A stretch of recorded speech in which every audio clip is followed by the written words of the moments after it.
Hi, Chef Robert from the Willow Room. Today we're going to make stuffed cabbage. This is my grandmother's recipe. My mother's made it, and I feel it's one of the best stuffed cabbages there is. So it's pretty easy. It's great during this cold weather. The recipe I wrote that's going to be on the internet, it makes about 16 stuffed cabbages, and these are great to freeze. So you can put maybe 4 in a package and freeze them and just pull them out and microwave them. So we're going to start with ground beef.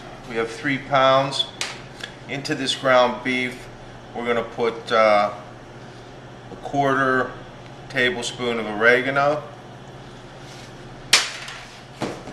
We're going to add 2 cups of cooked rice.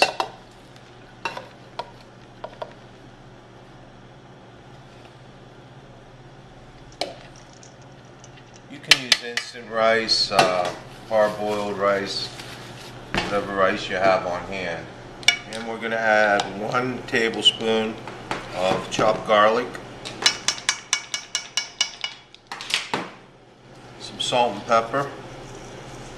As always, that's a personal preference, however much salt and pepper you prefer. And then we're just going to mix this, incorporating the oregano and garlic and the rice into the meat.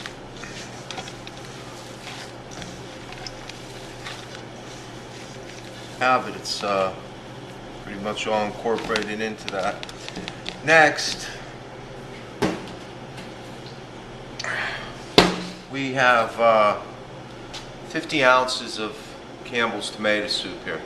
The small cans are 10 3/4 ounces. So this is probably about between 53 and 54 ounces. So however you arrive at 50 ounces is fine. The small cans, like I said, are 10 3/4 ounce, or the larger cans, which I believe is about 23 ounces. So we have our Campbell's tomato soup here. I have 32-ounce jars of sauerkraut. Any kind of sauerkraut's fine. But what we need to do is drain the liquid out of these. You can drain the liquid. I have a china cap here. That's the strainer, it's called, or do it in a colander. Okay, into the tomato soup, we're going to put 2/3 of a cup of whole milk.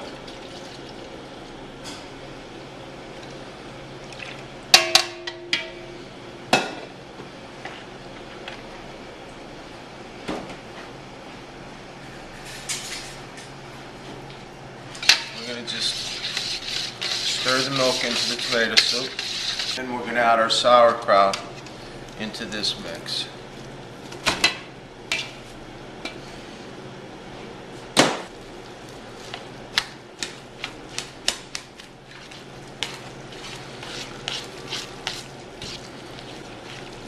I want to make sure the sauerkraut is thoroughly incorporated into the soup mix. We're just going to set this to the side for now. Okay, our next thing we have to do here is our cabbage.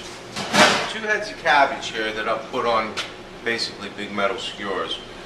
We're going to put these in this boiling water and let them cook for about 5 minutes. What that's going to do is blanch the outside leaves. Then we're going to remove the outside leaves, reinsert them into this water, and repeat that process. Okay, our cabbage has been in here for about 5 minutes. Take these out.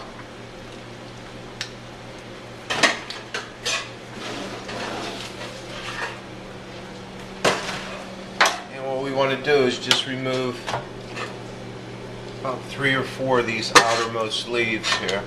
You'll be able to tell when you're doing this, you can just visually see that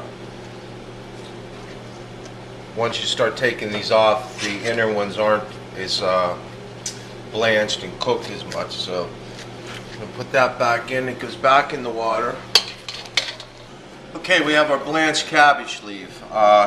In each one of these cabbage leaves, there's a rib that's a little harder than the rest of that leaf. We're going to just cut that out of there. See, that's the rib. You can see it's raised up. Okay, so we have our cabbage leaf, the rib removed. And that's where we cut it out. Just going to fold that over like that. Take approximately 4 ounces of our meat mixture, about like that. Put it in the cabbage leaf and just roll. Tuck the sides in. And that's it. What we want to do is take our sauerkraut mix, put some bottom of the pan. So the pan's covered. And then as we roll our cabbage, we're going to just place them right in there. This sauerkraut, once it's cooked, it'll loosen up a little bit, and it's great over mashed potatoes. Some people make stuffed cabbage without sauerkraut, which is acceptable, but I like it with the sauerkraut. This recipe's great. Okay, so we have all our cabbage rolled. It's in the pan, and we're just going to top it off with our sauerkraut mix now. You might think this is a lot of sauerkraut, but once you taste it, you'll be happy you have this much. Take bacon and put about 5 or 6 strips of bacon on this. Next, we're going to wrap this with plastic wrap and then foil. Something acidic and you're going to bake it, you don't want to put just foil on it, because the acid will actually take a little layer of the foil off and it'll get in your food. So into the oven with this at 325 degrees for 4 hours. During the last half hour of baking this, take the plastic and the foil off and just let it bake uncovered, and that'll crisp the bacon up. So into the oven we go. Okay, I've had these cabbage baking for about 4 hours. Nice and tender.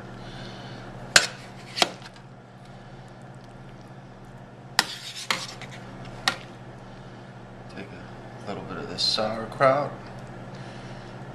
This is great with mashed potatoes and a veg. The sauerkraut's unbelievable on the mashed potatoes, but there you have it. It's not too hard, very inexpensive. It's great for the winter. So until next time, eat well.